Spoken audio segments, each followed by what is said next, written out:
Hi all, this is a presentation for week 7. This presentation will be looking at your article labeled A Social Welfare Critique. Our agenda for this presentation is we will look at the two approaches to preventing crime, those two approaches being the security state approach and the social welfare approach. Then we will discuss talk about our discussion prompt for this week. So let's look at these two criminal justice approaches. First, we have the security state approach, which views criminal behavior as something to be prevented by scaring people into not committing crimes by punishing criminals. So the reason under this model why people don't commit crimes is because they know they're going to get caught.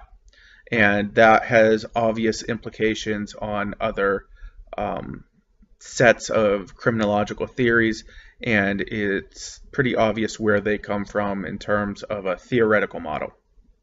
Similarly, we then have the social welfare approach, which views criminal behavior as a response to environmental stimuli.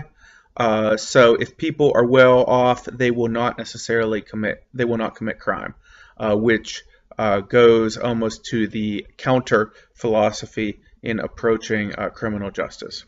It's important to note, though, that this isn't a one or the other kind of thing. Most modern nations do incorporate both approaches. So let's look at the security state approach. The goal, if you are adopting the security state approach, is to reduce the opportunities for crime. Criminal opportunities being defined as situational inducements or impediments that make crime easier or harder to commit. So if you leave a big pile of money out in the front yard, that is an inducement.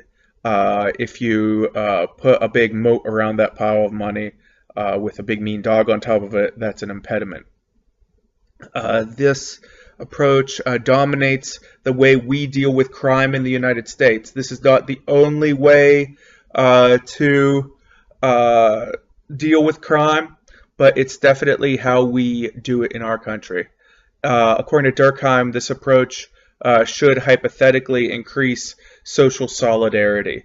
Remember, Durkheim was very interested in solidarity as far as societies. So if we lock up criminals, we know that the people in the coffee shop with us, since we lock up criminals, we know the people in our coffee shop aren't criminals, right? So we can sit around being relatively sure that the people around us aren't going to stab us. That feeling of safety increases social solidarity, labeling us people out in the world as non-criminals, and the only actual criminals that exist are the ones that are in prisons. Doesn't say whether that's a realistic point of view, but it is a point of view that people hold. Similarly, with the security state approach, there are some problems. So taking this approach may be what has created our current overpopulated prison system. If we are obsessed with punishing those who commit crimes, then that might get in the way of trying to make people better people. It might also get in the way of lessening crimes through routes that don't include punishing people. It also creates tertiary deviance, which is crime that is committed after the person is labeled as being a criminal.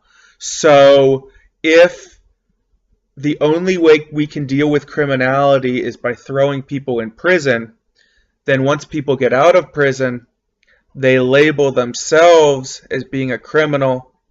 Well, if you are labeled as being a criminal, then the only thing you can do is being a criminal.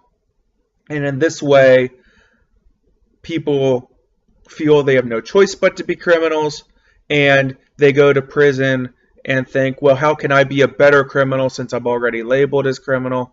And this brings up the whole argument that prison is actually a college for crime. So the only thing a lot of people get out of prison, people argue, is that they become better criminals, which there is some philosophical backing for that. Now let's talk about the social welfare approach. The goal in the social welfare approach is to reduce criminal motivation. This is different than the security state approach. So criminal motivation is the desire or propensity of individuals to engage in criminal behavior. So it's not about whether is a crime easy or hard to commit. It's whether the criminal, him or herself, is suffering. And if the criminal is suffering, they would be more likely to commit a crime.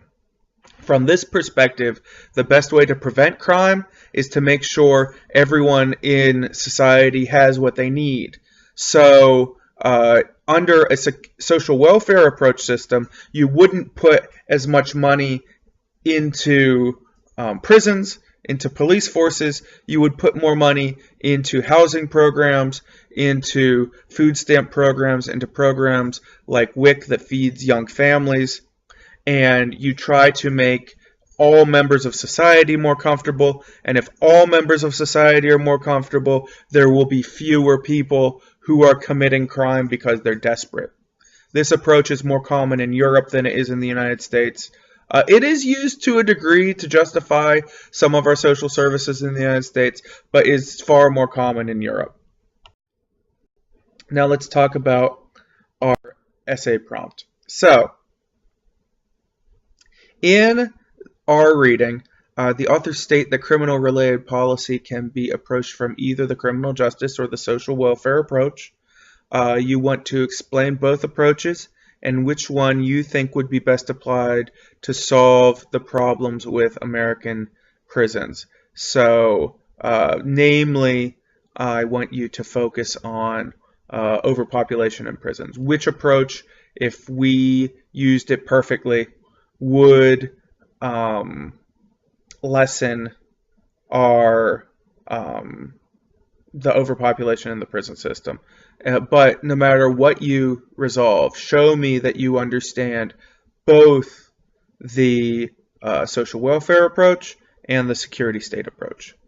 And with that, I will let you off with a relatively short lecture, and talk to you soon.